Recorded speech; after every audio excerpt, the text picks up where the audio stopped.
ఈరోజు TET exam afternoon session 11th 12th 25 అండి.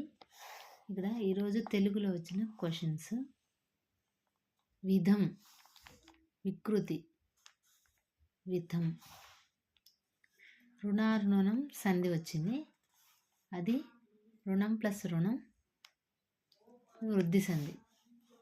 Third question: శరీరమంతా కళ్ళు ఉన్నా చూసేది రెండు కళ్ళతోనే. దీని ఆన్సర్ మయూరం. ఉపమాలంకారంలో క్వశ్చన్స్ వచ్చాయి. దానిలో ఉపమేయం, ఉపమానం ఎగ్జాంపుల్ ఇచ్చి దానిలో ఉపమేయం ఏంటి, ఉపమానం ఏంటి అని అడిగారు. ఇంకోటి తాళవ్యాలు అనగా అదొకటి అడిగారండి. వర్షం నానార్థాలు: వాన, సంవత్సరం, అది ఆప్షన్లో ఇచ్చారు. నెక్స్ట్ చతుర్థి తత్పురుష ఉదాహరణలు 4 ఇచ్చారు. వాటిలో ఏవే ఉదాహరణలు వస్తాయనేది ఇచ్చారు.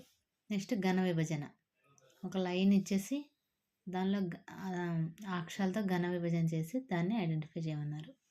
నెక్స్ట్ పొడుపు విడుపు పాఠంలోని పాత్రలు, ఆ పాత్రలు ఇచ్చారు, వాటిలో ఆప్షన్స్లో ఇచ్చారు, వాటిని గుర్తించమన్నారు. ఇంకోటి వ్యాసరూప ప్రశ్నలో వాడకూడని పదం, అదండి ఈరోజు ఆఫ్టర్నూన్ సెషన్లో వచ్చిన క్వశ్చన్స్ ఇవి తెలుగులో. ఇంకా ఇంగ్లీషు, మ్యాథ్స్, సైకాలజీ ఇంకో వీడియో చేస్తాను, చూడండి. ఓకేనా?